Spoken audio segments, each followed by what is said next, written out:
Ser Podcast.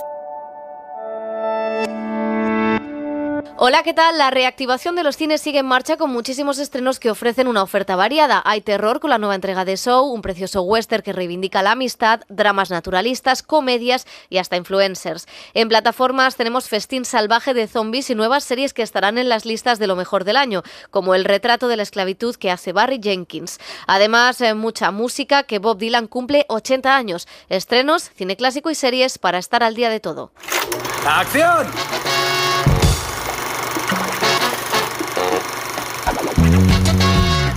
El cine en la Ser con Pepa Blanes.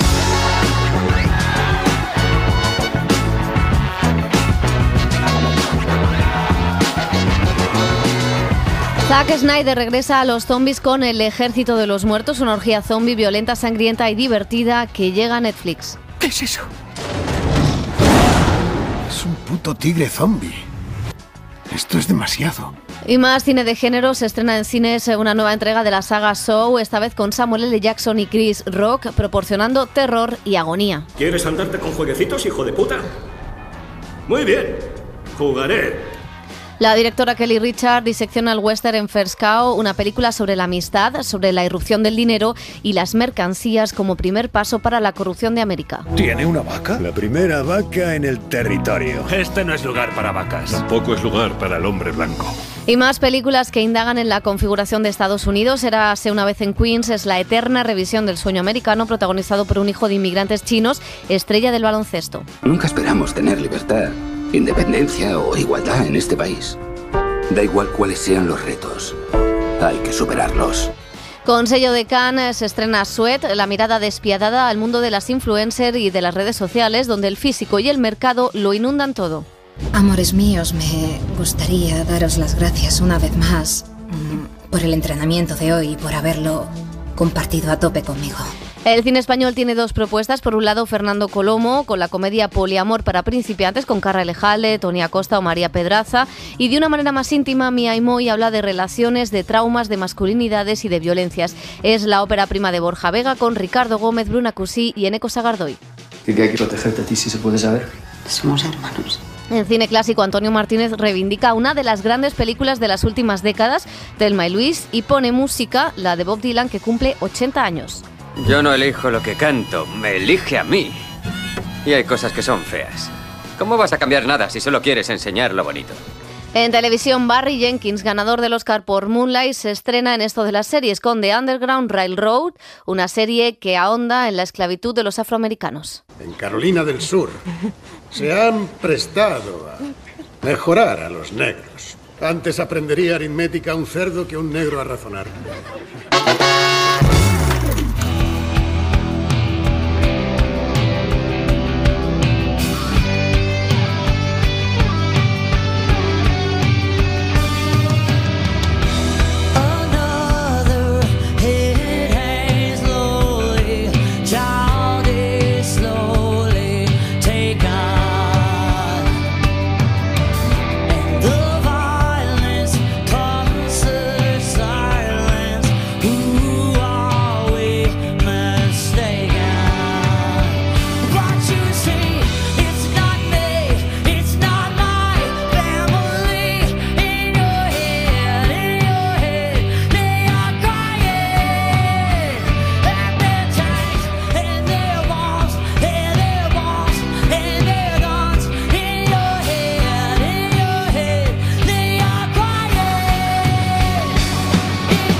Hola, ¿qué tal? Bienvenidos a El Cine en la Ser. Elio Castro, Esther Valverde, José Manuel Romero, ¿qué tal? Aquí con versión, no es Dolores, es Mili, pero bueno. Es Miley Zombie.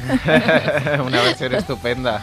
Bueno, hola Elio, ¿qué tal? Bueno, esta semana estamos de enhorabuena, no tanto por nosotros, pero sí que los vecinos de Reino Unido y de Francia pues han abierto los cines. En Francia los veíamos además con colas gigantes a las 9 de la mañana ya para ver las primeras películas francesas, y en España pues esto también se nota de alguna manera porque tenemos una larga lista de estrenos para empezar a comentar en el programa. Y si os parece, vamos a empezar por ir un poco a la contra, por una película que casi no está en cines, está en muy poquitos cines, que llega a las plataformas, pero lo que es verdad, pues que es una macroproducción de un director que nunca deja indiferente y que nos acerca al género de los zombies. Hay $200 millones en la cámara subterránea bajo el Strip.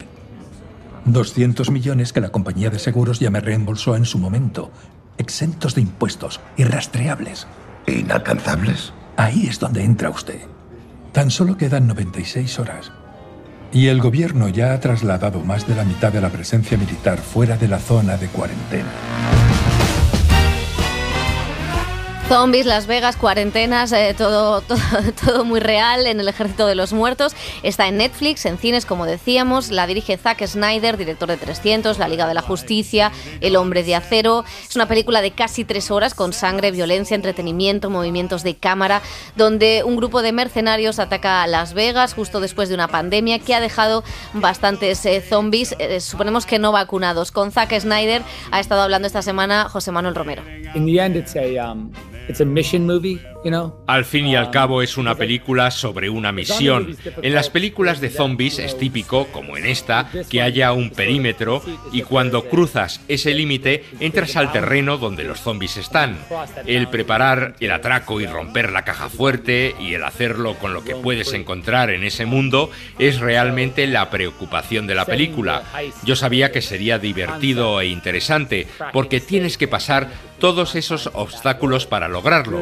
Si hablamos de una película normal de atracos y una tropa en busca de una caja fuerte, tienes que reinventar a ese escuadrón, pero aún así es un reflejo. Tienes que descubrir cómo apagar la alarma, distraer a los guardias.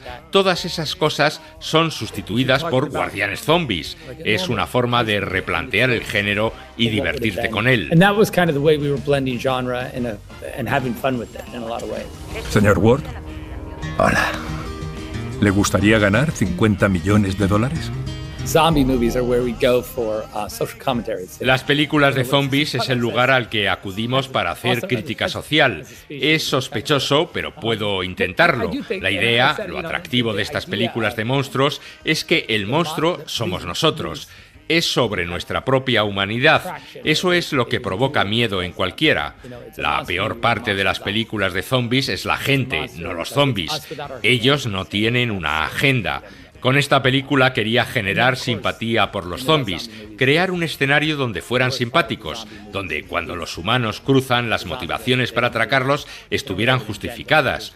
No podemos vivir solos, siempre lo jodemos de alguna forma. Hay, obviamente, partes políticas, los refugiados, las armas, pero creo que la idea de que este mundo zombie nos podría reemplazar, no solo comer, es divertida. Será simplemente entrar y salir. Aún puedes volver atrás.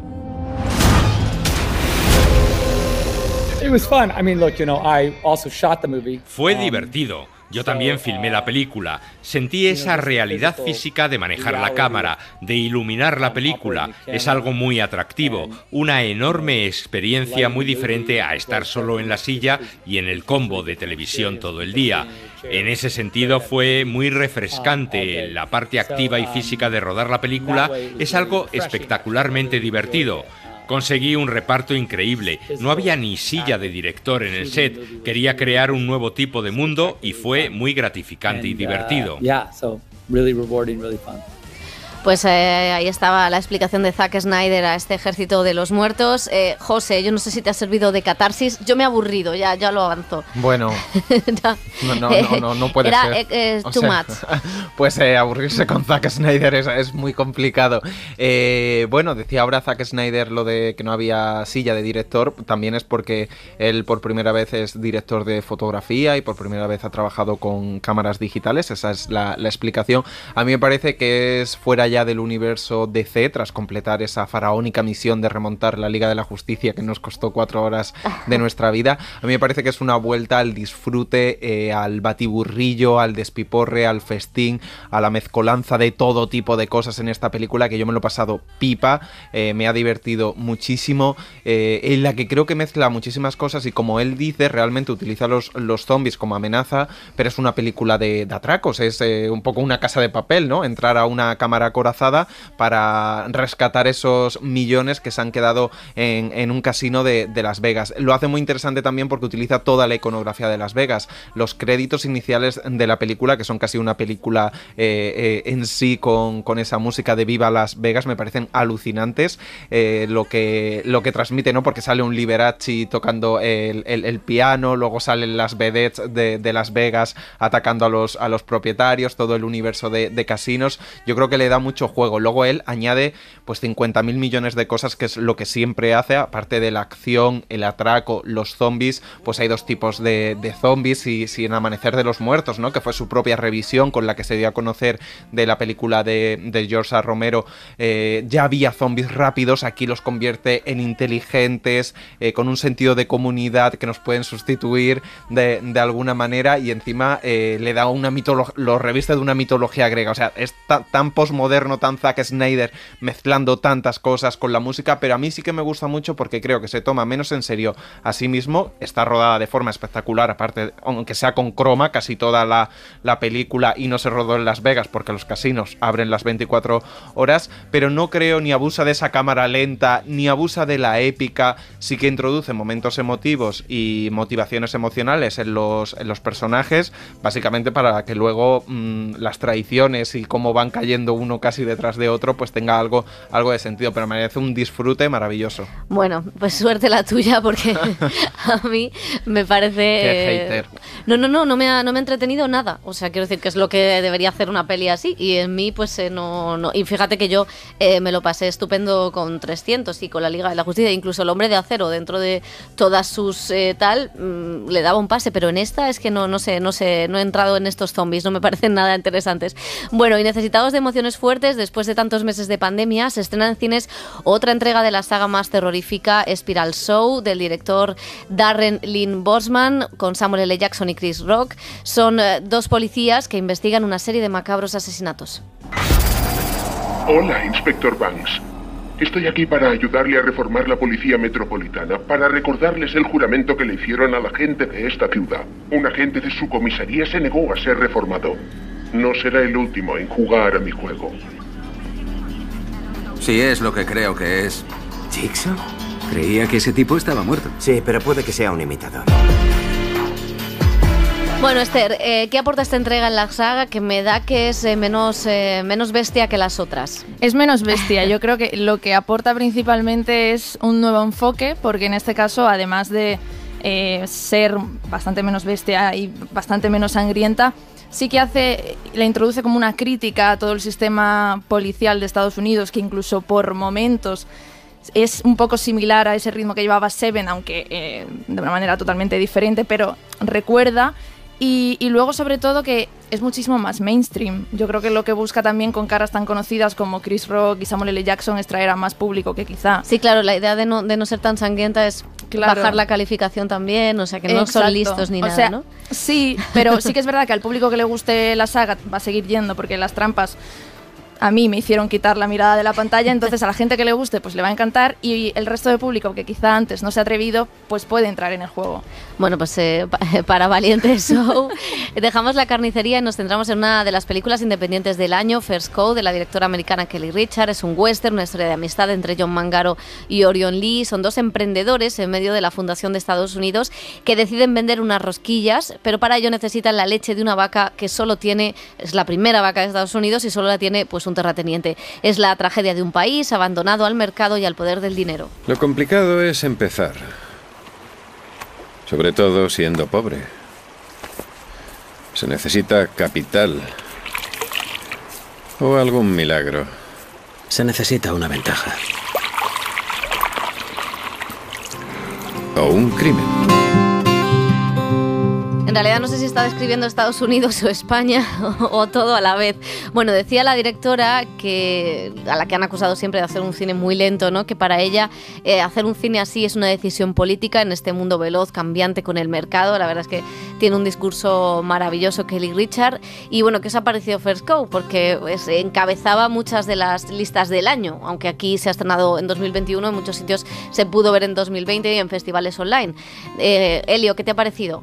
Pues hombre, después de hablar de zombies y de huesos aserrados, la verdad es que se agradece esta pausa y estas películas más íntimas. Y la verdad es que es una película muy especial, porque es una película del oeste totalmente distinta a la que vemos, aunque tiene en el fondo mucho del western tradicional, ¿no? Ella dice que de todo en el cine prácticamente es un western. Y esta realizadora lo que hace realmente es un verdadero trabajo de antropología, ¿no? Reconstruye la manera de vivir de los pioneros americanos de esa época, 1820, en Oregón, con una historia de amistad entre un emigrante chino perseguido, un cocinero que trabaja para unos pues buscadores de pieles, ¿no? Para unos cazadores de pieles, y entonces, bueno, pues ahí también interviene una vaca, la leche de la vaca, unos dulces que preparan con esa leche, en fin, que es una película muy, muy especial y que habla, sí, del sueño americano, de cómo se fundó ese sueño americano, de las tragedias que también ocurrieron siguiendo ese sueño americano, y ya te digo que es que esa manera de incluso del intercambio, ¿no? Del nacimiento de la moneda, mencionabas antes. O sea, que es una película para ver con mucha pausa, quizá con excesiva pausa, que ponga nerviosos a mucha gente que quiere mucha más acción, pero es una película bellísima y preciosa, y con una vaca no como protagonista, sino como personaje casi secundario o terciario, y es que las vacas en el mundo del cine son muy importantes. Estamos acostumbrados a ver a perros, a gatos protagonistas, a arañas, a hombres araña como Spider-Man, pero la vaca en el cine también tiene su protagonismo. Que se lo digan a Medem. Hombre, por supuesto. Y muchas otras más. Oye, ¿qué sería de los western sin esas rebaños y miles cabezas de ganado de un sitio a otro, ¿no? Cruzando Estados Unidos. En fin, que es una película para verla, para disfrutarla, y yo creo que interesantísima. Sí, yo estoy muy de acuerdo contigo en que es muy interesante. Sí que es verdad que el ritmo lento está, como reivindicación política o como reivindicación artística, pero está en toda la película, y quizá, ¿no? Es un año en el que hemos visto muchos western que tratan de dar otra mirada diferente, y también hablaba Paul Greengrass, ¿no? De esa fundación de Estados Unidos, y Kelly Richard lo hacía de otra manera, con otra mirada, quizá mucho más anticapitalista, si se quiere, o casi más ecologista incluso, sí, ¿no? Porque es una película... Sí, es una película con mucho diálogo con la naturaleza, no hay espacios abiertos, no hay grandes praderas, casi todo transcurre en el interior de un bosque y de las cabañas, ¿no? Y eso hace también el formato, que también es un formato que ella explica que es muy utilizado en el western clásico, pero también hace pues referencia a ese hombre, esa altura del hombre, la mirada del hombre, de los dos protagonistas, y luego sí tiene ese mensaje del capitalismo que van haciendo y de cómo es muy difícil pues para muchos que sueñan con tener una vida mejor, pues adaptarse a eso, y siempre tendrán pues enfrente a los propietarios, a los grandes propietarios que no quieren perder que no quieren perder la vaca, ¿no? Claro, que no quieren perder la vaca. A mí me parece una película maravillosa, fascinante, porque sí que entré desde el primer momento, a pesar del ritmo lento, y no me pareció lenta, sino que entré con esos personajes, o los sentí míos de alguna manera, y es muy curioso, quizá como el cine americano también, bueno, y el cine global está revisionando estas etapas de Estados Unidos en los últimos 2 años, desde, lo comentamos aquí, Los Hermanos Sisters, de Odiar, que venía un western hecho desde Francia. Este año las similitudes que se han hecho con 2 mujeres como Chloe Zhao y Kelly Richard ahora con First Cow, y también el propio Paul Greengrass, ¿no? Quitarle un poco de mitología incluso al western, y aquí es verdad que nos vamos a una época fundacional anterior de los pioneros, pero yo creo que es una película que también dialoga con el presente, ¿no? Con ese nacimiento de un país, y con una diversidad que luego parece que hemos borrado de los últimos años, o que no fue un país diverso, cuando había un chino buscándose la vida intentando ser un pionero, o abriendo negocios, este negocio de buñuelos artesanales donde podían hacerlo. Y luego la película, es verdad que el inicio, el final, la metáfora que hace con la arqueología, como decía Elio, toda esa mitología reconvertida, la fotografía, como el discurrir de los personajes, personajes, los diálogos. A mí me parece una película que además de bella, sintoniza mucho con una idea general, ¿no? Y es esa América o esos territorios todavía no explotados antes de que irrumpiera un capitalismo salvaje, que bueno, es lo que casi irrumpe, ¿no? De alguna manera en la película, que arrasó con todo, pero antes de eso, luego me parece también una reivindicación del paisaje y de la amistad preciosa y entrañable. Sí, porque al final es una historia de amistad que empieza porque los dos se ven, o sea, por una necesidad de beneficio, ¿no? Pero que acaba siendo una bonita historia de amistad de dos hombres, ¿no? Claro, entre tiros y una competencia, que es casi lo que nos ha mostrado el western a lo largo de la historia, o de una forma clásica, que aquí se reivindique la amistad entre dos hombres tan diferentes, me parece pues precioso. Bueno, y otra película que ahonda en esa idiosincrasia americana es Érase una vez en Queens, película que al igual que series como Master of None, Rami o The Farewell, cuenta las cuitas identitarias, ¿no? Entre los inmigrantes de segunda generación. En este caso es un jugador de baloncesto de origen asiático que no encaja en ese sueño americano. Es el debut del director de origen asiático Eddie Wan. Nadie cree en un jugador de baloncesto asiático. Es impensable en este país. Cocinamos, limpiamos y los números se nos dan muy bien. Para lo demás, somos los últimos. Pero si te ciñes a nuestro plan y ganas a Mon, podrías llegar a la NBA. Pues bueno, es verdad que hemos visto este retrato en muchas ocasiones. De hecho, también va a estrenarse una serie en Movistar dentro de poco, que es Buscarse la vida en Brooklyn, que habla también de esos, una crítica a los hipsters, ¿no? En una generación que no consigue encontrar trabajo, no consigue salir adelante. Y a mí esta quizá lo que más me gusta es que va más a la periferia que el resto de series que habíamos visto, o que quizá ahonda más en los, pues casi en el rozar el crimen, ¿no? El delito de algunos de los personajes que rodean al protagonista. Pero bueno, lo que es interesante es que estos relatos se estén contando desde distintas comunidades que viven en Estados Unidos. Sí, sobre todo ahonda en ese choque cultural, y lo que comentabas es que es interesante que los asiáticos hayan puesto de alguna manera al frente, o que ya se reclamen películas donde puedan ser los protagonistas, que yo creo que entre unas pocas series de televisión que han abierto esta veda y indudablemente ha influido, creo, el éxito de Parásitos, pues los coloca en películas que pueden dirigir, que pueden protagonizar, que generan interés contando historias típicamente americanas, como es la historia de una competición entre dos jugadores de baloncesto por llegar a las universidades, por llegar a la NBA, y todo eso con el trasfondo de siendo un chico americano que ha nacido prácticamente en América, y la tensión cultural de sus padres que han nacido en China, y esa competencia Estados Unidos y China que siempre hay, y las tensiones que se generan. La verdad es que se deja ver siendo un relato muy americano, pero desde el lado de vista asiático. Totalmente. Bueno, y el cine español tiene dos estrenos esta semana. Por un lado, Mía y Moi, la ópera prima de Borja Vega, que hasta ahora había sido representante y es de actores. De hecho, ha fichado a algunas de sus joyas como Ricardo Gómez, Eneco Sagardó y Joe Manjon. Junto a ellos está Bruna Cusí para contar esta historia íntima sobre relaciones, familia, traumas, masculinidades y violencias que ocurren en una casa apartada. Con ellos hemos charlado.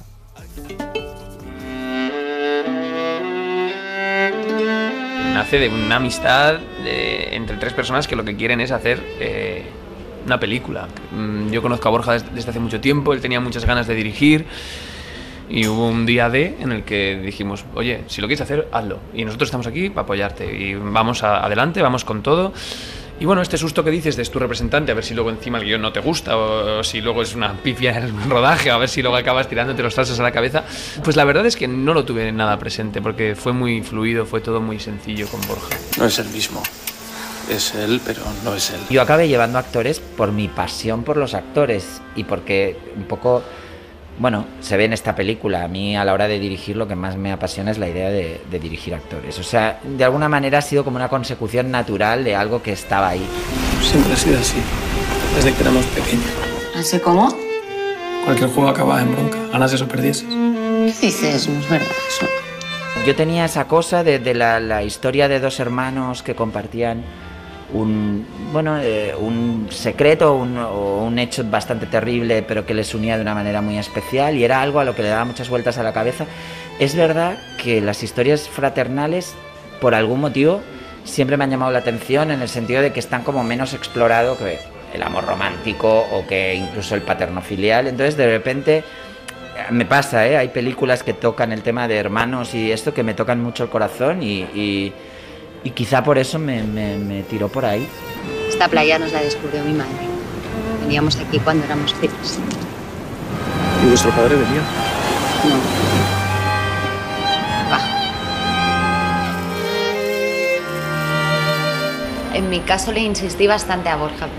También quizás es por un tema de mi gusto cinematográfico que influenció, pero sí que encontraba que por el tipo de historia que quería contar era importante que hubiese muchas cosas que se dejaran a la interpretación del espectador y le di mucho la confianza a Borja que desde mi punto de vista yo pensaba que se iba a entender y que iba a llegar igual. Y que no hacía falta a veces remarcar o hacer que el personaje se explicara mucho, sino que vivieran esa temporada en esa casa y que yo estaba convencida de que iba a traspasar esa infancia, esos maltratos, ese duelo de la madre, todo esto para mí no era necesario explicarlo mucho. Luego hay momentos que sí, evidentemente. ¿Cuentas un chiste? Para, mío. Cuéntame un chiste. Para. Yo ya no sé cómo hacerlo mejor. No lo sé. Vuelve a tu cama. Estamos hablando de cómo te marca, ya no la educación, que también, pero te marca las vivencias de que vives de niño y cómo te forman como persona y te condicionan cuando son positivas porque son positivas y cuando son negativas, pues en el caso de estos dos, que son para mí como dos supervivientes, ¿no? Y entonces, sí, toda la película tenía que estar impregnada de eso y la planteamos como dos personajes que hacen una especie de retorno a la infancia en esa casa y a esa infancia que intuimos en todo momento que ha tenido episodios traumáticos, ¿no? Entonces, no sé, me parecía interesante ver a dos adultos no contar qué había pasado en su infancia y que sin embargo viéramos claramente cómo les ha marcado. ¿Qué haces aquí, Miquel? No sé, me desperté en el hospital y te echaba de menos, tenía ganas de verte. Sí, precisamente como no quiero verte, te presentas aquí, muy normal todo. Aquí se establecen con 4 personajes relaciones muy dispares. En concreto, hablamos bueno, creo que Borja quiso afrontar diferentes tipos de masculinidades y todas, evidentemente, desde el prisma de naturalismo y realismo. Tanto odias a tu viejo.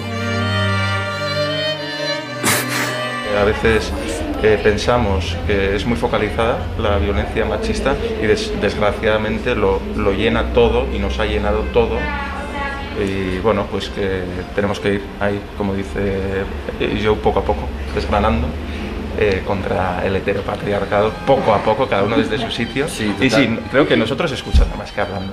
Sí, nos toca escuchar. Cuando me lo han dicho, he dicho, qué bien que esté eso reflejado, pero no sé si mentira, o sea, no era tanto el decir, voy a hablar de masculinidades y aquí está no, contamos una historia, sí que estaba el peso de los malos tratos y de la masculinidad tóxica que puede aplastar a las personas, pero de repente el que en la película haya otras maneras es bonito porque, bueno, al final cuentas cosas que a veces no te das mucha cuenta de lo que estás contando. ¿Y que hay que protegerte a ti si se puede saber? Somos hermanos.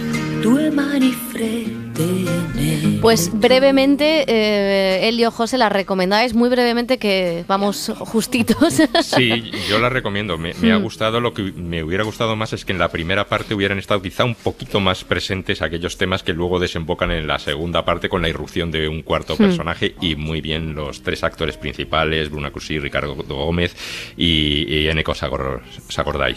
Totalmente de acuerdo. A mí me ha gustado muchísimo, sobre todo porque creo que es una película estimulante de cara al público, ¿no? Que no te lo cuente todo, que no sea explicativa, aunque llegue a ser muy hermética, pero a la vez muy, muy sensible, pero sí que te deje componer un poco de dónde salen las emociones, los traumas de estos personajes, y creo que el relato de esas masculinidades amenazadoras o amenazantes y cómo se perpetúan y de la violencia del machismo está bien representado.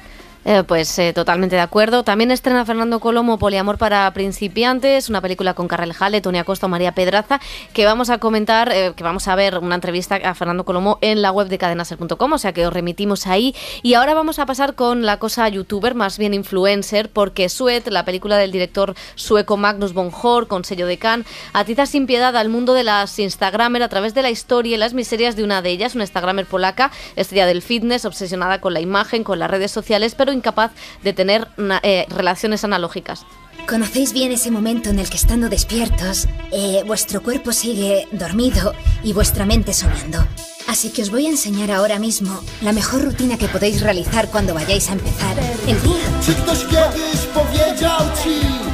Bueno, pues muy recomendable Sweat, que aunque tiene un final que quizá tiene un poco de descalabro la película, es muy interesante acercarse a este mundo de las Instagramers a través de una actriz maravillosa, Magdalena Kolensky, que es una polaca estupenda, y cómo se generan pues también muchos prejuicios con el propio espectador, que yo creo que la película trata de romper. Sí, es estupenda, así que muy recomendable esta película. Pues lo dejamos aquí, chicos, adiós. Adiós.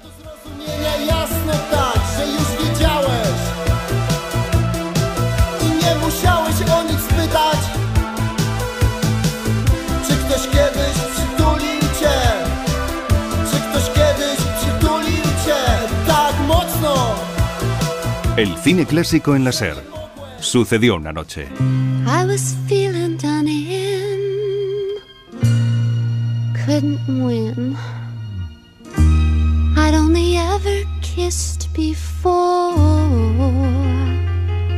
You mean she? I thought there's no use getting into heavy petting. It only leads to trouble and seat wetting. Now all I want to know is how to go. I've tasted blood and I want more. I'll put up no resistance. I want to stay the distance. I've got an itch to scratch. I need assistance.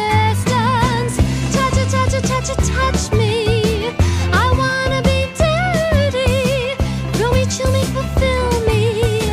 Creature of the night. Muy buenas a todos y bienvenidos a Sucedió una noche. Esta que canta es una jovencísima Susan Sarandon en la película Rocky Horror Picture Show, estrenada en 1975. La Sarandon es una de las protagonistas del programa de hoy, pero no vamos a recordarla entonces, sino 15 años después, en otro momento clave de su carrera. El 24 de mayo de 1991, hace ahora 30 años, llegaba a las pantallas Thelma y Louise, la película protagonizada por Susan Sarandon y Geena Davis y dirigida por Ridley Scott.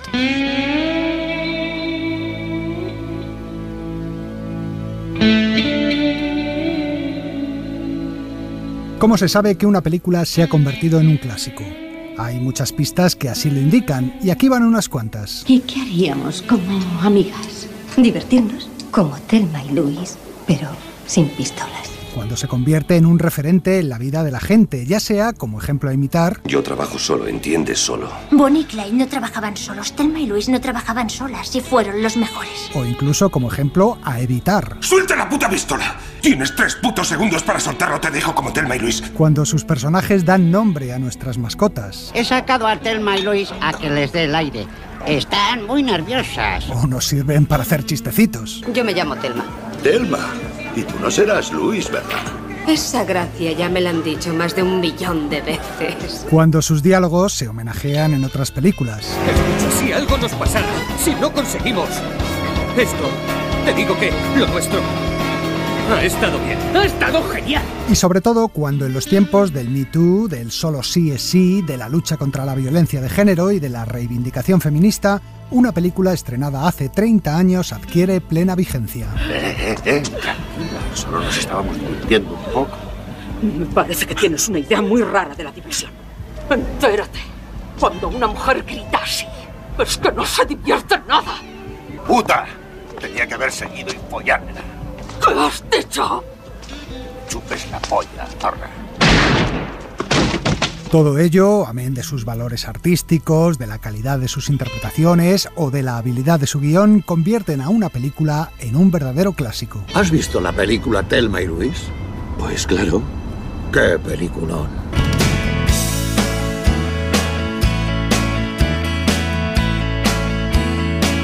A comienzos de los años 80, Callie Curry era una veinteañera que trabajaba realizando anuncios de televisión y vídeos musicales.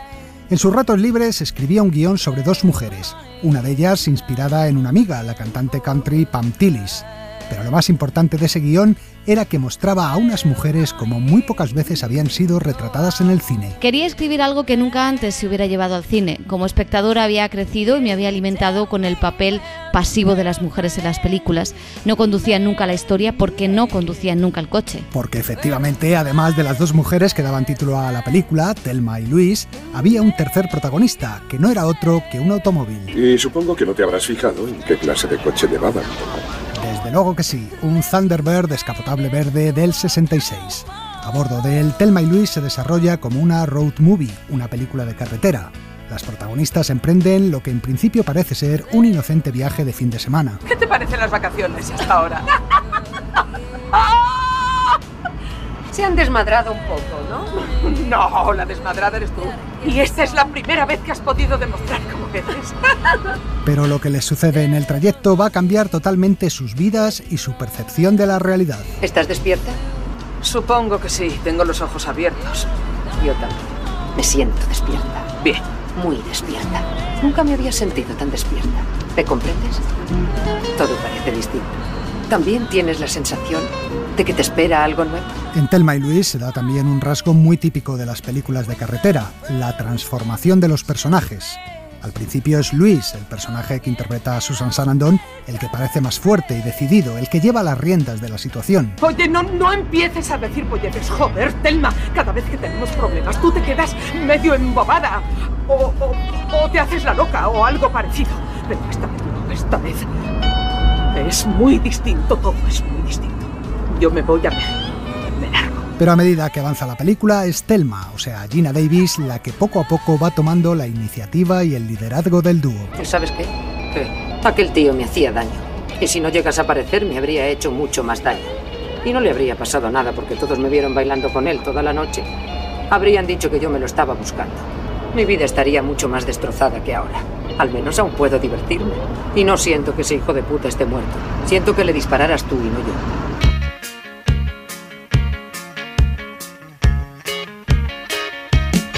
El guión de Thelma y Louise estuvo pasando de productora en productora durante varios años, ya que ninguna se decidía a llevarlo adelante. A los mandamases de Hollywood les parecía que era una historia poco comercial, porque estaba protagonizada por mujeres y los personajes masculinos eran secundarios y nada ejemplarizantes. Además, no había un final feliz. En fin, por lo que decís, ese tío es un capullo. Sí, señor, es un capullo. Pero yo siempre paso de él. Les preocupaba una historia de dos mujeres fugitivas que se enfrentaban con armas de fuego al status quo masculino. Agente, siento mucho tener que hacerlo. ¿Quieres soltar eso? Oiga, si utiliza esa radio, le dirán que estamos reclamadas en 2 estados y que nos consideran armadas y peligrosas, al menos a mí. Y entonces todo nuestro plan se irá al carajo. Finalmente el proyecto cayó en manos de Ridley Scott, que lo abordó sin complejos. Meryl Streep y Goldie Hawn llevaban tiempo queriendo trabajar juntas y consideraron protagonizar la película, pero al final se decantaron por hacer La muerte os sienta también, de Robert Zemeckis. Michelle Pfeiffer y Jodie Foster llegaron incluso a firmar el contrato, pero la preproducción se alargó tanto que tuvieron que renunciar debido a otros compromisos. Al final, las elegidas fueron Geena Davis, que acababa de ganar un Oscar por El turista accidental, y Susan Sarandon, una actriz ya por entonces de considerable prestigio gracias a sus papeles en películas como Atlantic City o La pequeña. Mira, Thelma, tienes que dejar de contarlo todo. Tienes que dejar de ser tan abierta. Ahora somos fugitivas, ¿comprendes? Empecemos a actuar como tales. Por su trabajo, las dos fueron candidatas al Oscar, pero curiosamente sus carreras tomaron caminos distintos. Susan Sarandon se consolidó como una de las mejores actrices del cine americano y poco después ganaría el Oscar por Pena de muerte. Geena Davis, en cambio, eligió papeles de acción como La isla de las cabezas cortadas o Memoria letal, que no le aportaron mucho y su presencia en las pantallas fue a menos. Thelma y Louise marcaría el punto más alto de su carrera, por encima incluso de su Oscar. Winning the Oscar was great. Ganar el Oscar por El turista accidental fue fantástico, una experiencia inolvidable, pero pienso que hacer Thelma y Louise fue mucho más importante en mi carrera, aunque no ganara el Oscar con ella. Fue un personaje que me afectó mucho más personalmente, me hizo crecer como actriz y como ser humano, y me ha dado más satisfacciones que ningún otro trabajo. Todavía hoy en día la gente me para por la calle para decirme lo importante que ha sido esa película en sus vidas.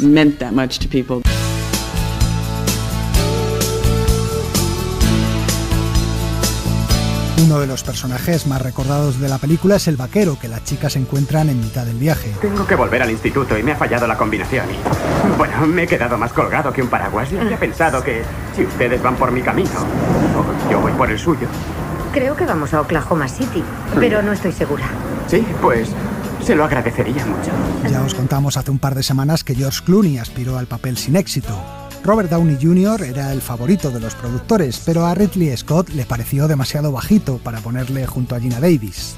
Al final, un jovencísimo Brad Pitt fue el elegido. Entonces me planto allí en medio y digo: señoras, señores, a ver quién se gana el premio a la sangre fría. Y dice el apóstol: todo el mundo al suelo. Bien, no pierdan la cabeza y no perderán la cabeza. Usted, señor, sí, usted hará los honores. Meta ese dinero en la bolsa y tendrá algo interesante que contar a sus amigos. Y si no, le cubrirán con una sábana. Usted elige. En el resto del reparto destacaba Harvey Keitel, quizá el único personaje masculino positivo del film. Luis es como si la conociera. Pues no me conoce. Se están complicando la vida por momentos. ¿Me creerá si le digo que todo fue un accidente? Yo sí la creo. Por eso quiero que todos la crean. Lo malo es que no parece un accidente. Y usted no está aquí para aclarármelo. Necesito su ayuda aquí. Thelma y Luis es una mezcla de géneros. Es fundamentalmente un drama, pero también tiene momentos de comedia. Todo ello mezclado con los elementos típicos de las road movies. Siempre quise viajar, pero nunca tuve la oportunidad. Ahora la tienes. Ridley Scott ambientó la película en paisajes del antiguo oeste americano, es decir, donde se desarrollaban los westerns, un género esencialmente masculino. ¿Qué coño es esto? No sé. Será el dichoso cañón del Colorado. Oh, es precioso. Sí, no se parece a nada.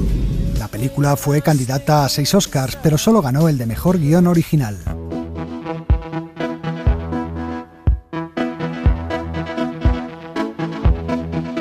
Han pasado 30 años de su estreno y Thelma y Luis sigue siendo un canto a la libertad de las mujeres, con un final además absolutamente épico. Oye, Luis, no nos dejemos coger. ¿Qué quieres decir con eso? Sigamos adelante. ¿Pero qué dices? ¡Vamos! Un final del que se ha hablado y discutido mucho a lo largo de estas 3 décadas, pero que se ha quedado grabado para siempre en la retina de los espectadores. Estaban condenadas sin escapatoria y decidieron irse a su manera, con dignidad. ¿Qué dignidad? Acabaron estrellándose y hechas papilla. Ya, pero eso no nos lo enseñaron. El último plano es de ellas volando victoriosamente. At the age of 37, she realized she'd never ride through Paris in a sports car with the warm wind in her hair. So she let the phone keep ringing and she sat there softly singing little nursery rhymes she'd memorized. Y con esta canción de Marianne Faithfull, incluida en la banda sonora de Thelma y Luis, vamos a hablar ahora de otro músico que, como ella, también surgió en la década de los 60, pero que ha llegado mucho más lejos que la exnovia de Mick Jagger. Mañana, lunes día 24, Bob Dylan cumple 80 años. 8 décadas de vida que han dado para mucho, incluso para hacer películas. En los próximos minutos vamos a repasar la relación de Dylan con el cine.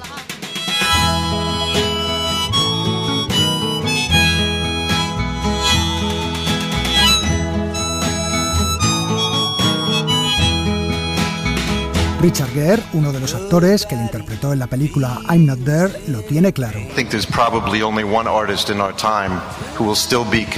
Creo que probablemente es el único artista de nuestro tiempo que será recordado dentro de 300 años. Ese es Bob Dylan, no Picasso. Ningún otro ha tenido tanta influencia en el mundo del arte en todas sus dimensiones. Su impacto tiene una influencia global de 360 grados en el arte, en la gente y, por supuesto, en mi vida. Quizás sea excesivo, pero no cabe duda de que Bob Dylan ha sido y es uno de los personajes más influyentes de la cultura popular, un artista revolucionario. Era el año 61 o 62, la gente solo cantaba música tradicional y ahí estaba ese crío aplicando las formas tradicionales a las preocupaciones contemporáneas, pero con tal percepción, era algo apabullante. No podías creer que saliera todo de ese renacuajo y nadie componía canciones así. Cantante, compositor, poeta, premio Nobel de literatura. la voz de una generación, como le han llamado tantas veces, por mucho que el músico lo deteste. El portavoz de una generación, la conciencia de una época, no puedo identificarme con eso, es ridículo. Pero me da igual, mientras pueda seguir haciendo mi música, no me importan las etiquetas que me pongan. No es extraño que una persona inquieta como él se haya acercado también al cine, aunque en su caso sea más por curiosidad artística que por verdadera vocación. Ya tengo premios y también cicatrices. No tengo nada que demostrarte.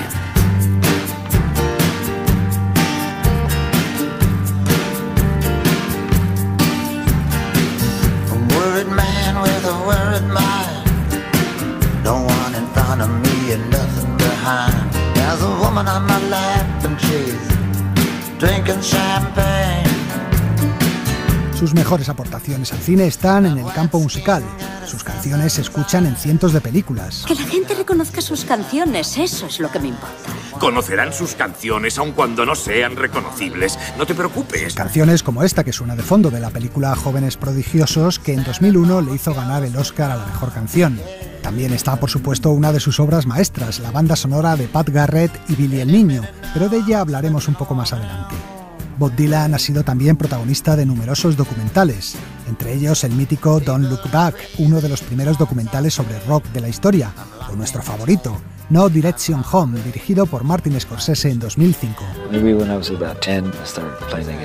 Debía de tener unos 10 años cuando empecé a tocar la guitarra. Era una guitarra que había comprado mi padre y un día la encontré en casa. Pero encontré algo más, una especie de aparato musical que resultó místico para mí. Era una gran radio de caoba y cuando la abrías tenía adentro un tocadiscos de 78 revoluciones. La abrí y allí, en el plato, había un disco de country. El sonido de ese disco me hizo sentir como si yo fuera otra persona. No Direction Home repasa la vida del cantante desde su infancia hasta el accidente de moto que sufrió en 1966 y que le apartó de la música 2 años. Pero dejando de lado las canciones y los documentales, hay que reconocer que cada vez que el bardo de Minnesota se mete en terrenos cinematográficos, los resultados no son precisamente buenos. Up and down the block, I'd ask him what the matter was, but I know that he don't talk. En los 80 interpretó a una vieja estrella del rock retirada en la película Corazones de Fuego y las críticas que recibió fueron feroces. También ha interpretado pequeños papeles en películas como Paradise Cove o Camino sin retorno, donde daba vida a un artista que esculpía con un taladro neumático. Necesito 100 carteles para vestíbulos de todo el estado. Para los bancos, el material de Anne no vale. Distrae mucho, demasiado literal. Es muy confuso para los negocios. Necesita algo más cúbico. Mi amigo Laddie Dill hace un trabajo más abstracto. Malditos artistas. También lo intentó como director de cine, siguiendo los pasos de otras estrellas musicales. ¿Qué hay de Mothers of Invention? Zappa. Ese tío hizo una peli, Uncle Beat, de 16 horas sin nada de montaje. Se dejó ver del todo, ¿verdad? ¿Y tú qué, ¿Te dejas ver del todo? Me dejo ver como soy. Dylan no llegó a tanto como Zappa, pero en 1975 dirigió la película Renaldo y Clara, un pastiche aburridísimo que duraba más de 4 horas y en el que mezclaba actuaciones musicales con entrevistas y escenas surrealistas basadas en sus canciones. La película fue machacada por la crítica. Lo diste todo, ¿no es cierto? Diste lo mejor de ti mismo. Así es. Y lo di a unos hijos de puta que no querían o no podían aceptarlo. Pero a Bob Dylan no se le desanima fácilmente. En 2003 el músico escribió el guión, produjo y protagonizó también la película Anonymous, ambientada en un país imaginario inmerso en una guerra civil. Dylan interpretaba a un cantante que es sacado de la cárcel para actuar en un concierto benéfico. Claro que sí, pues claro que tocaré. ¡Qué bien, ya me había comprometido! Los demás te han fallado, ¿verdad? Ni se me pasó por la cabeza. ¿Quién se lo iba a proponer?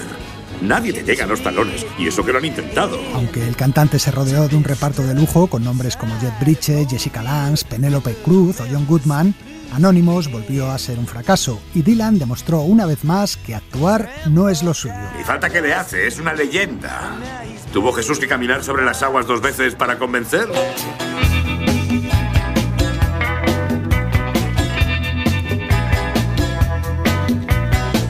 Broken lines, broken strings,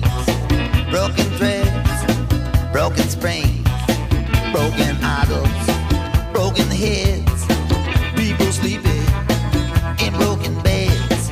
Ain't no use jiving, ain't no use joking. Everything is broken.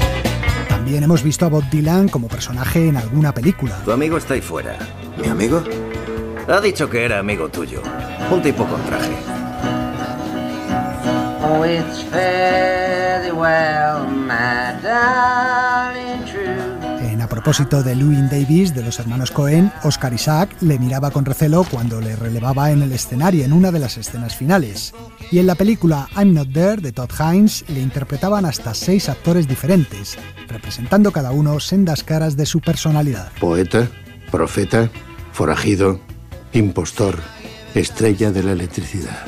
Hasta su fantasma se desdoblaba en varias personas. Christian Bale, Richard Gere, Heath Ledger, hasta Cate Blanchett hacía de Bob Dylan en la película. ¿Por qué cree que le abuchearon en su reciente concierto en Nueva Inglaterra? Bueno, creo que hay un poquito de boo en todos nosotros. ¿Ya no canta canciones protesta? Pero sí, no hago otra cosa que protestar. Alejada de la narrativa convencional, I'm Not There mezclaba ficción con episodios reales de la vida de Bob Dylan, como aquel concierto en Manchester en 1966, cuando le acusaron de Judas traidor por haber electrificado su música. Sabéis, lo que oís no es música inglesa, ¿vale?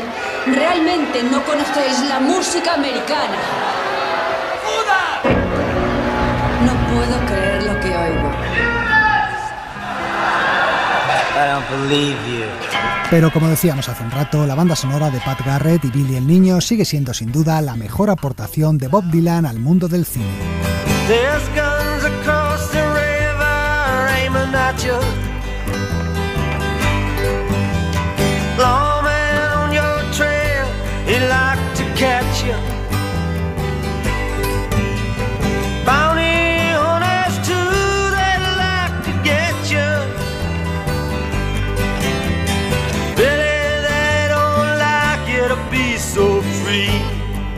Fue su amigo Chris Christopherson, que daba vida a Billy el Niño en la película, quien aconsejó al director Sam Peckinpah que encargara a Bob Dylan la banda sonora del film. A cambio, el músico pidió un pequeño favor, que le diera un papel en la película. Al director no le hizo mucha gracia, pero aceptó a regañadientes. ¿Cómo te llamas? Alias. ¿Alias qué? Alias, lo que te parezca. ¿Cómo hay que llamarte? Alias.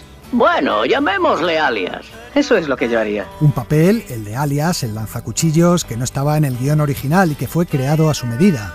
Aunque Bob Dylan aparecía en tercer lugar en el cartel de la película tras Christopherson y James Coburn, la mayor parte de su interpretación se quedó en la sala de montaje. En la película apenas pronuncia palabra y cuando lo hace sus diálogos no son muy interesantes, que digamos. Ahora ve allí, donde están las latas de conservas, y léenos las etiquetas lo bastante alto para que lo oigamos. Alubias, espinacas, ciruelas, habas, estofado de buey, salmón. Entre dos se juega mejor, ¿verdad, Holly? Peras. Eso sí, su música llena de principio a fin toda la película, contribuyendo decisivamente al tono melancólico y crepuscular que tiene el film. En especial destaca la canción Knocking on Heaven's Door, que acompaña uno de los momentos más tristes de la película, la muerte de uno de los viejos compañeros de Billy, que trabaja ahora para el sheriff Pat Garrett. ¿No contaste hasta 10 a la moza? Nunca he contado hasta 10. Al menos se hablará de mí. Mama, take this badge off of me. I can't use it anymore. It's getting dark, too dark to see. I feel I'm knocking on heaven's door. La banda sonora de Pat Garrett y Billy el Niño permanece hoy en día como uno de los mejores discos de cine de los años 70 y una de las mejores aportaciones también del mundo de la música popular a la música cinematográfica. Son muchos, como el cantante Kiko Veneno, los que la consideran su banda sonora favorita. Tiene un sonido tan peculiar, este de Bob Dylan. No se parece a ninguna otra obra de Bob Dylan ni a ninguna película del oeste. Eso es lo que me gustaría hacer, porque el tío hace como un disco, pero lo adapta no tiene talento, claro, un talento genial, pues lo adapta a las necesidades de la película, compone unas canciones para estos personajes. A punto de cumplir 80 años, parece que Bob Dylan lo ha hecho ya todo en esta vida. ¿Y ahora qué? ¿Ahora? ¿Qué queda? Mi salvación. Veremos qué podemos hacer. Con sus aciertos y sus fracasos, con su insondable personalidad y su carisma especial, la influencia de Dylan sobre la gente en general y sobre los artistas en particular resulta inmensa. Ya lo decía su amiga Joan Baez. Bob es uno de los seres humanos más complejos que he conocido. Al principio intenté comprenderle, pero no es posible, tiré la toalla. Pero no me importa, solo sé lo que él nos dio.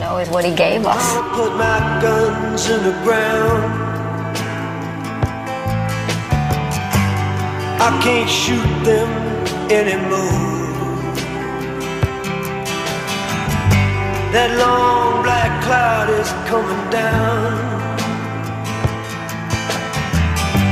I feel I'm knocking on heaven's door.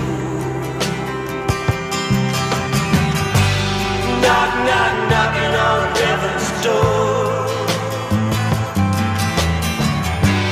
Knock, knock, knocking on heaven's door.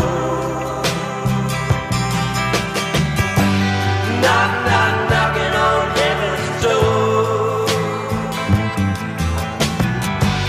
Knock, knock, knocking on heaven's door.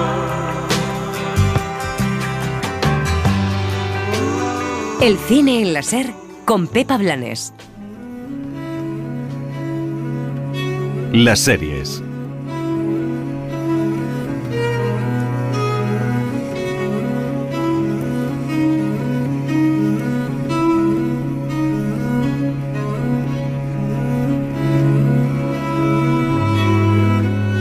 Y hablamos ya de series de televisión. Dani Garrán, ¿qué tal? ¿Cómo estás? ¿Qué tal, chicos? Pues un poco intensito, como veis, hoy. Bueno, me parece bien. Sé que es un poquito pronto, pero porque estamos en mayo, pero hay que decir ya que parece que a estas alturas empiezan ya las grandes series del año. Las candidatas a series del año. Candidatas a series del año. Habíamos tenido un poco de vacío. Sí, el principio del año había sido un poquito flojo, pero ya empiezan a aparecer. Bueno, pues nada, la verdad es que ha sido una buena sorpresa encontrarnos con la primera serie de la que vamos a hablar, que es también la primera serie de su director, de Barry Jenkins, para televisión, que es El ferrocarril subterráneo. Sí, el ganador del Oscar por Moonlight se ha sumado a la tendencia del revisionismo histórico centrado en el racismo y la esclavitud americana, de series que ya habíamos visto como Small Axe o El pájaro carpintero, y ha creado una nueva serie en la que reflexiona sobre las ramificaciones de la esclavitud. El ferrocarril subterráneo ya está disponible, completa, en Amazon Prime Video con sus 10 capítulos. Está basada en la novela homónima de Colson Whitehead, ganadora del Pulitzer, en la que la idea de un tren liberador que iba bajo tierra para salvar a los negros de sus amos se hace realidad. Un tren cavado en el siglo XIX por las mismas manos que el que emergía en la superficie y que crea toda una red clandestina hacia la liberación. Se dice que por aquí hay un ferrocarril subterráneo. Imposible. Claro. Entonces, ¿a dónde van? Los que huyen y no vuelven. Es como si los negros se escaparan y se marcharan a otro mundo. ¿Tú crees que el ferrocarril subterráneo existe? Yo no lo he visto, pero la negra es una raza muy astuta. No hay nada en el mundo que me diga que es imposible. La figura principal de este viaje hacia la libertad la emprende Cora Randall, una joven esclava que no ha conocido otra forma de vida, interpretada por Thuso Ndebu, después de años sometida a los abusos de todo tipo en una plantación de algodón de Georgia, decide escapar hacia lo desconocido, iniciando un periplo por los distintos estados de Norteamérica, donde verá que el infierno no terminaba en las fronteras de sus antiguos amos. Lo hará con Caesar, un esclavo que se refugia en los libros para soñar con un futuro mejor. El amo te cortaría la lengua y te envenenaría si supiera que sabes leer. ¿Qué es eso? Son los viajes de Gulliver. Habla de un hombre que viaja, se pierde e intenta volver. En esta parte habla de gigantes como Goliat, de que como son más grandes y más poderosos, seguro que son más malvados y más crueles. Como los blancos. Cada capítulo es una nueva parada de este ferrocarril metafórico en el que podemos contemplar las vergüenzas que cada estado llevaba a cabo en el nombre de la superioridad blanca. Los cazadores de esclavos los pisan los talones mientras asistimos con crueldad a todo tipo de vejaciones. Algunos, como nuestros hermanos en Carolina del Sur, se han prestado a mejorar a los negros. Antes aprendería aritmética un cerdo que un negro a razonar. Pero en este gran estado no enseñamos aritmética a los cerdos. ¿A que no? ¿Verdad? No, señor. Es verdad. A los cerdos los matamos. Pues Barry Jenkins, como decimos, se ha pasado a la televisión. Hablabas de Moonlight, donde exploraba el racismo y la homosexualidad. También trató la represión en las instituciones con el blues de Beale Street, y ahora pues retrocede hasta ese origen del racismo, el de sus antepasados, hasta la esclavitud. Sí, el cineasta se interesó en la obra de Whitehead para crear un proyecto que honrara la memoria de sus antepasados, algo que no era sencillo porque, como decía en la rueda de prensa de presentación, la mayor parte de la documentación se ha borrado. Él quería que los espectadores sintieran lo que estaban viendo con la recreación del ferrocarril y todos sus espacios.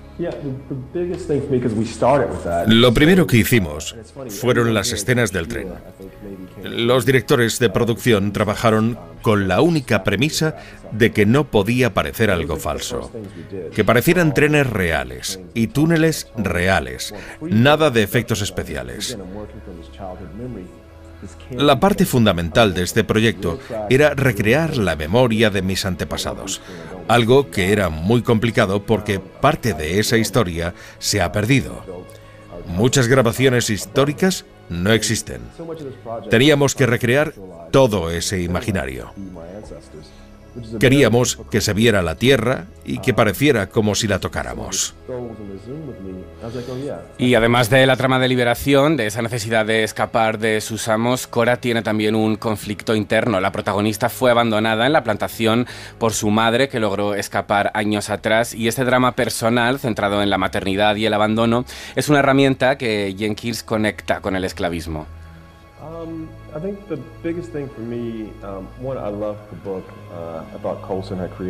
Lo más importante para mí, lo que más me gustaba del libro de Colson, es que me daba la oportunidad de recontextualizar la historia de mis antepasados a través de esta joven llamada Cora. Quizás, sin verlo en la serie, a lo largo de los 10 episodios, Cora está tratando de vencer su condición de esclava estadounidense. Pero lo que realmente busca es reconciliar esta sensación de abandono que siente hacia su madre. Pensé que era una forma realmente interesante de llegar a una historia como esta, de presentar este viaje muy veraz, pero también masivo en alcance y escala, que en última instancia se trataba de la paternidad y de la relación de una hija con su madre. La serie nos emite semanalmente, sus 10 capítulos están ya colgados, pero el director no quiere que se consuma como una película con voracidad. De hecho, cree que la mejor manera de disfrutarla es con calma, dosificando su contenido, haciendo pausas y digiriendo todo lo que ocurre. Desde el primer momento sintió que el mejor formato para hacerlo era una serie. Cuando entras en una sala de cine, es una experiencia muy cautivadora. Tienes que rendirte, estás en medio de un pasillo de 30 asientos, apagas tu teléfono. En el caso de la serie, por el tema del que trata y además quería que los espectadores tuvieran la oportunidad de hacer una pausa, de jugar, de omitir. Puedes elegir con quién quieres ver esto o si quieres verlo solo. Así que esa fue parte de la razón por la que sentí que tenía que ser una serie. Y también considera que eligió este formato para no obligar al espectador a verlo todo del tirón, a que pudiera elegir cuándo y qué ver en cada momento.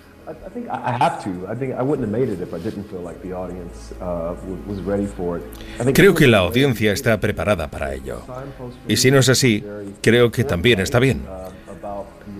Sabes, creo que lo realmente hermoso de poner imágenes en el mundo es que cuando alguien esté listo para encontrar esa imagen, estará allí. No es una película precisamente para no forzar a la gente a verlo del tirón, a verlo todo. Pues hablábamos al principio de cómo en los últimos años hemos visto en televisión muchas historias protagonizadas por negros, por esclavos o por víctimas de ese racismo sistémico de la sociedad, así que vamos a recordarlas.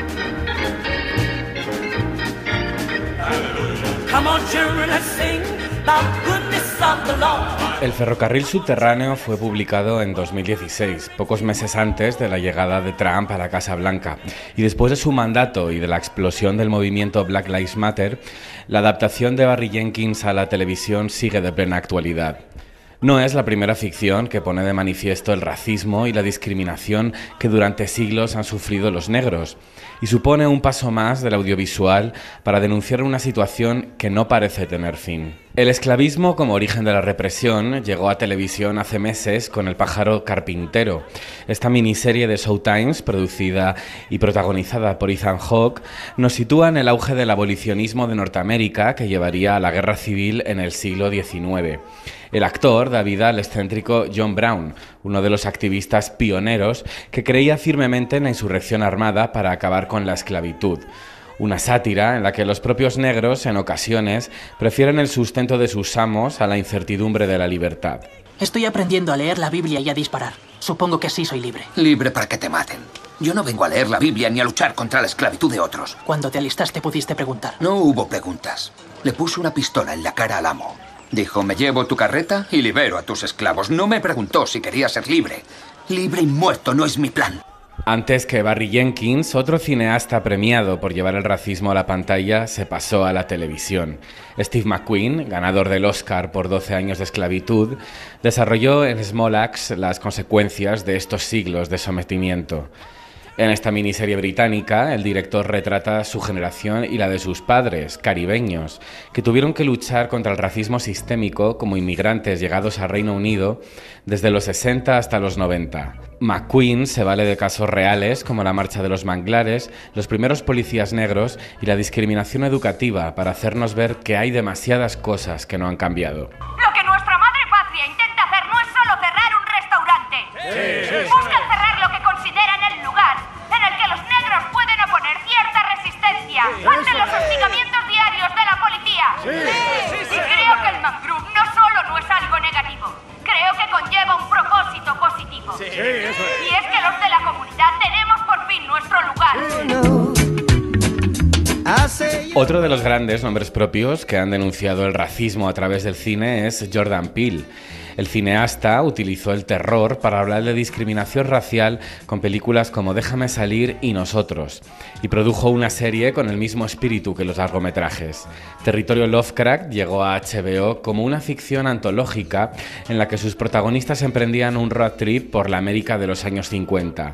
Durante esta travesía, los seres sobrenaturales sacados de los libros del escritor que da nombre a la serie daban menos miedo que el antagonista principal, el racismo. No sabe nada de la casa a la que acaba de mudarse, ¿a que no?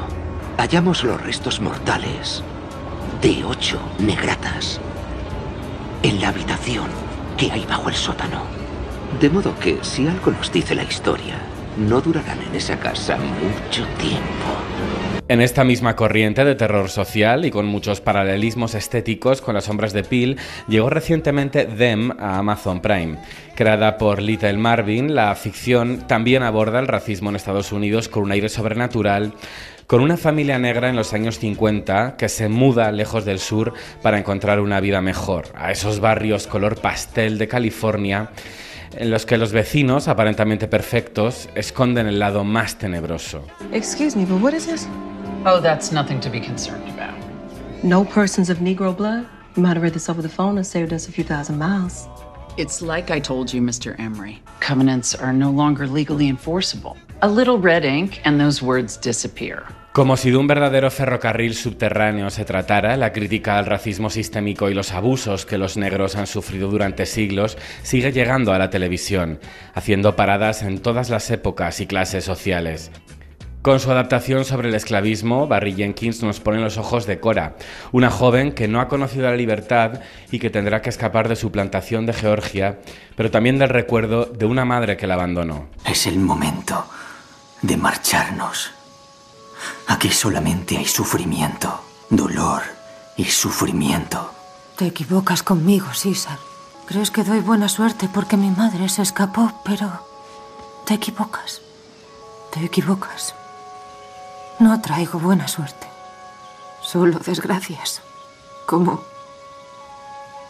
la de que una mujer huya por la noche y deje a su única hija. Deje que se desangre y se pudra en esta plantación. ¿Quieres ese tipo de suerte?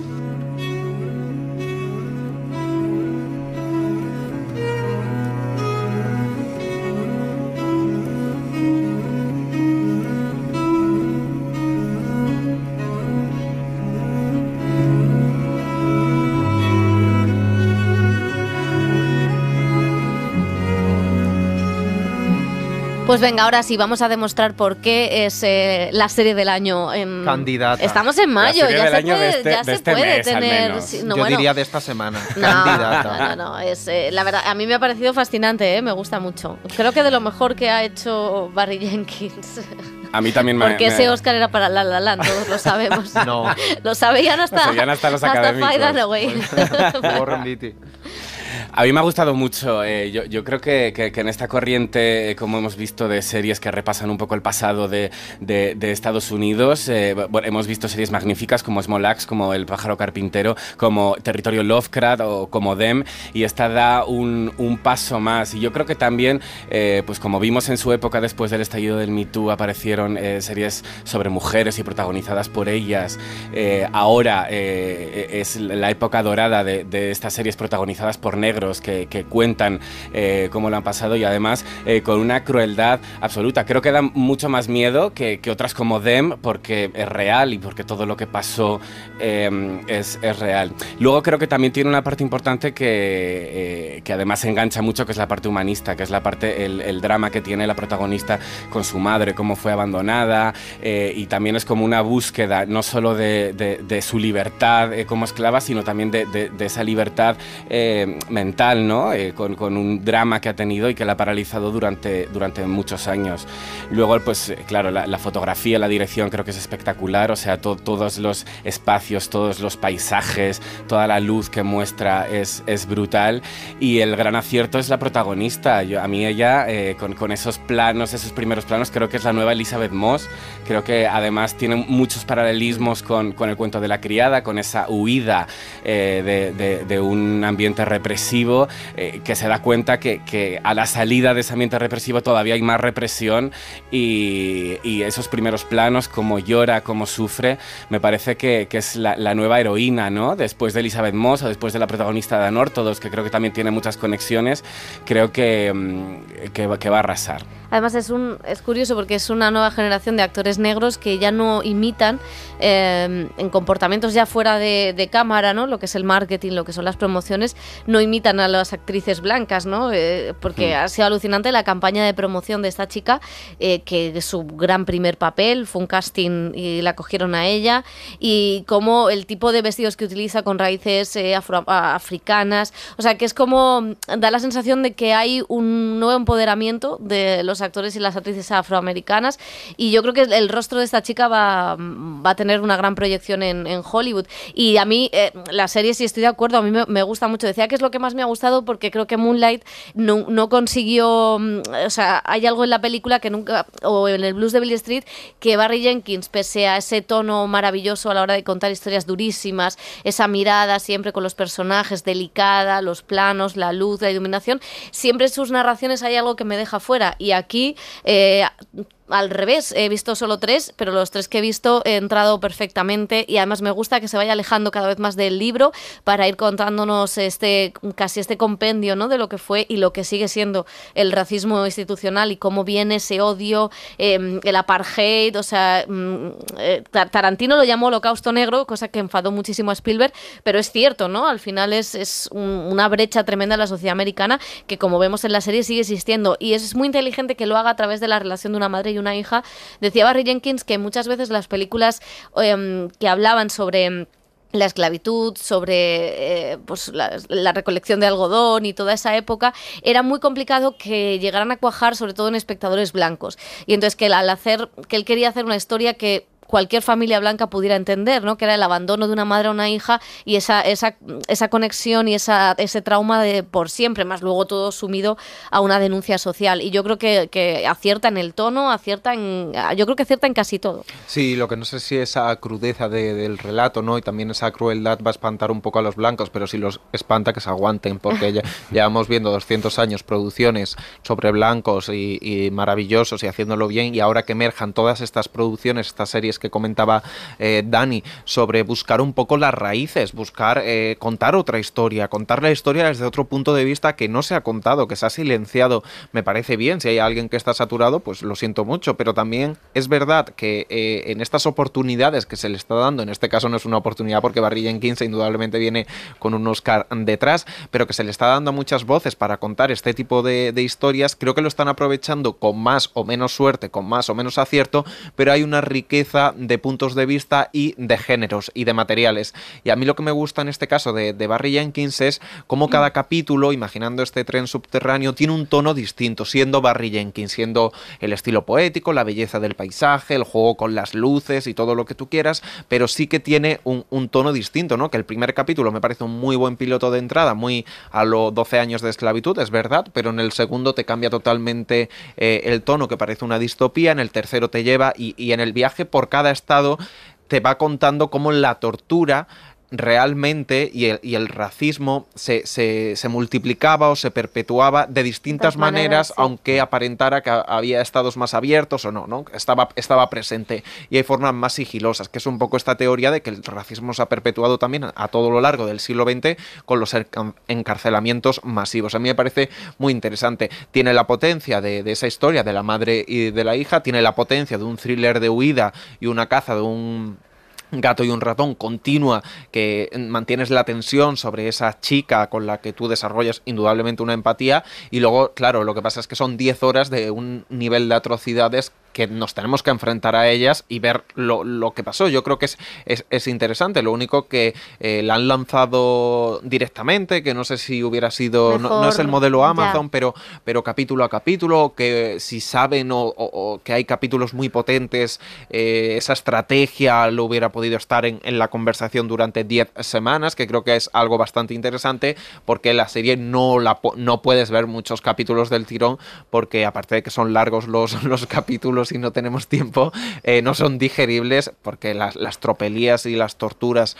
y las atrocidades que se cometen son muy explícitas, ¿no? En ese sentido, y creo que la elección de casting y del reparto de esta chica, más el material, yo creo que también es verdad que esta serie tiene la potencia del material narrativo de la novela de Colson Whitehead, que sí que aporta, ¿no?, esa base, aunque luego Barry Jenkins se permita poner en imágenes muchas de las situaciones que cuenta la novela, o salirse un poco de esas situaciones, pero creo que una de las series más potentes que hemos visto en estos primeros meses del año, sin ninguna duda. Y luego, claro, la idea del tren, que evidentemente es la idea de la novela, ¿no?, pero que es maravillosa, y que decía Barry Jenkins que claro, que él recordaba a su abuela hablar de ese tren subterráneo, o sea, que como una gran metáfora que sí estaba en el imaginario colectivo de una sociedad en un momento determinado.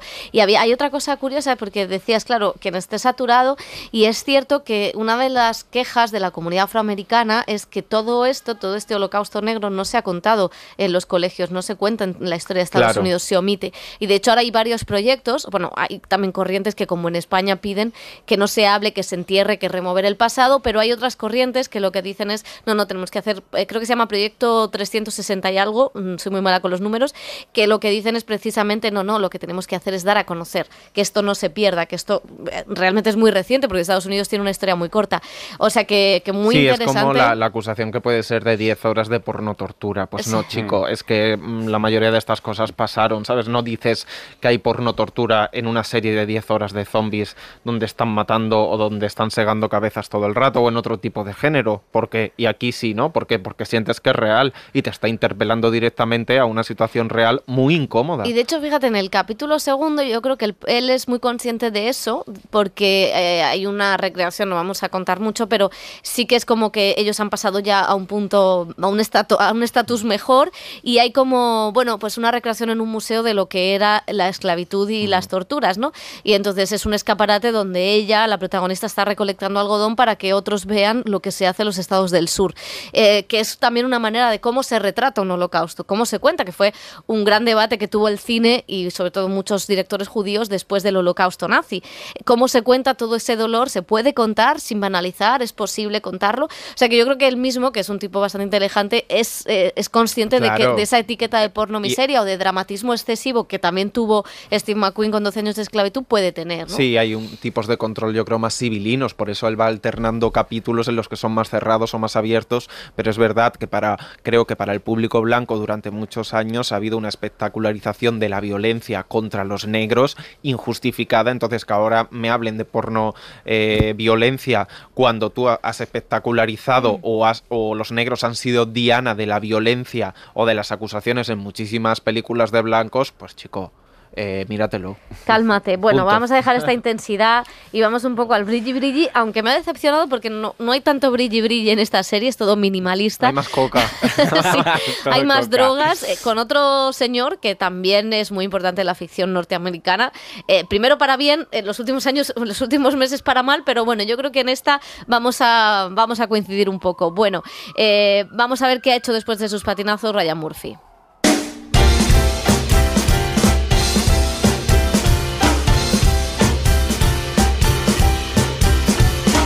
Pues sí, vamos a hablar de Halston, la última miniserie que el showrunner blindado por Netflix ha estrenado en la plataforma. Son 5 capítulos en los que podemos ver el ascenso y la caída a los infiernos de Roy Halston, un icono de la moda que logró triunfar en la década de los 80 en Estados Unidos. Desde sus orígenes, su obsesión por triunfar y su ambición desmedida, vamos conociendo a este brillante comercial interpretado por Ewan McGregor, cuya labia hacía que consiguiera la financiación que necesitaba para lanzar su propio taller de alta costura. Señora Marsh, ¿cuándo fue la última vez que alguien le preguntó con interés qué necesita?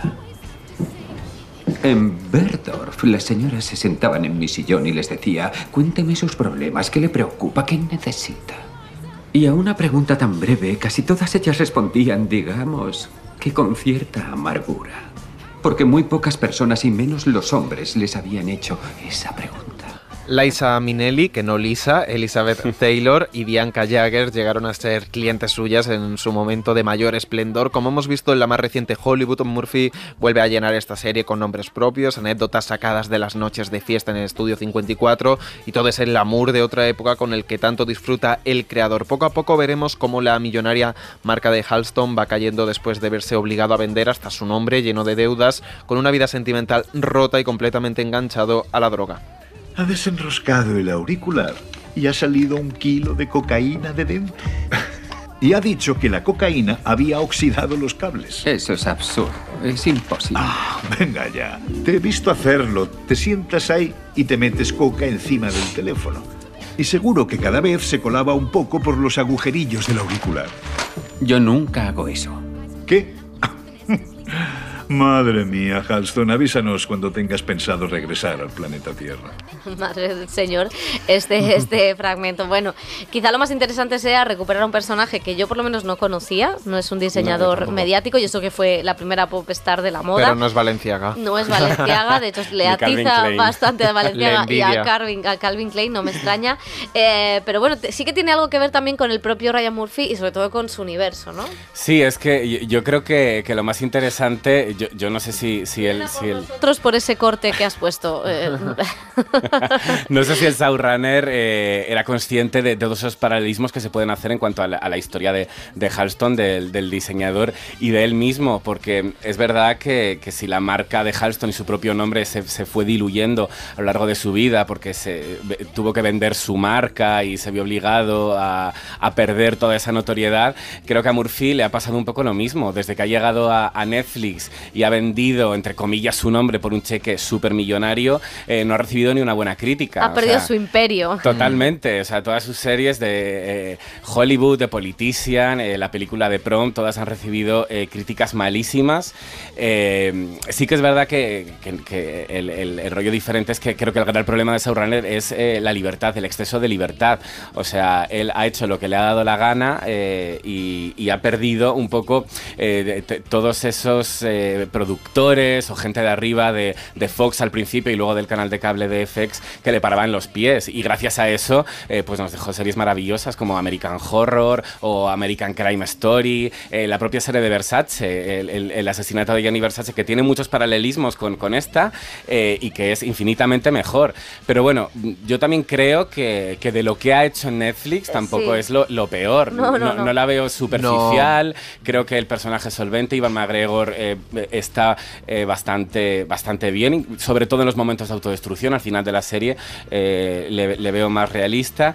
Y también hay que decir algo a favor de Murphy, y es que nunca ha perdido un poco ese interés por la representación de personajes homosexuales o LGTBI que bueno, pues que en su momento fueron silenciados, todo ese mundo interno que tenía, los problemas con las drogas, con el sexo. Creo que eso también está bien representado. Y luego, claro, pues a nivel de producción Netflix es impecable. O sea, todos los escenarios, cómo está recreado Versalles en París, las telas, los vestidos. Su oficina, que claro, era así, real. O sea, que era creo así. que de hecho creo que han rodado en la misma porque la compró Tom Ford. O sea que no, es tremendo la pasta que tienen. Yo creo que no hay nada que decir. Pero pese a eso, pese a que tenga dinero, que los escenarios, las recreaciones estén bien, yo siento continuamente que desde Ryan Murphy aterrizó en Netflix, todas sus producciones de alguna forma se han uniformado visualmente y estéticamente, hasta temáticamente, ¿no?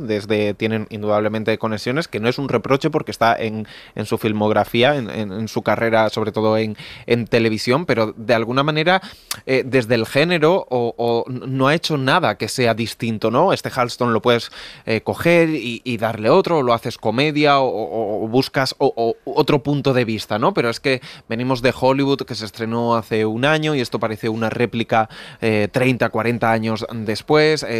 Politician a mí me parece horrorosa, pero es que no le veo inspirado ni en guión ni en dirección, siendo esta la que creo que con 5 capítulos mejor sí, se cuenta esta historia, ¿no? Pequeña, que es una historia pequeña comparado con las otras y como las ha querido contar.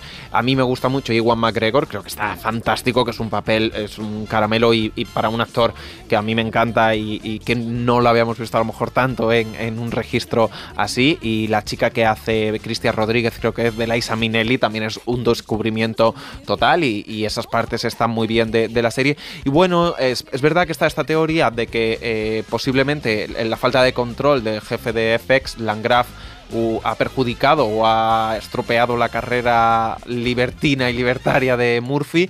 No sé si estoy de acuerdo. Indudablemente en FX tenía más enjundia, más registros y una variedad más grande. Bueno, pues esas son nuestras 2 recomendaciones, Halston y el ferrocarril subterráneo. Así que lo vamos a dejar aquí, chicos. Adiós. Adiós.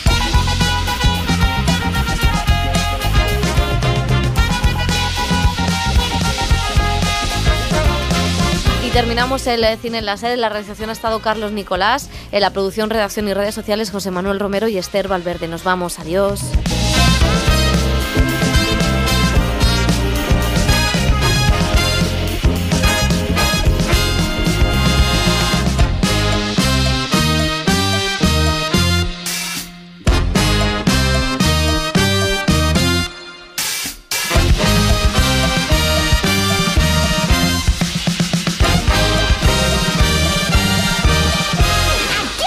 Suscríbete a El Cine en la SER. Escúchanos en directo en la SER los sábados a las 7:30 de la mañana y los domingos a las 3 de la madrugada. Cadena SER. La radio.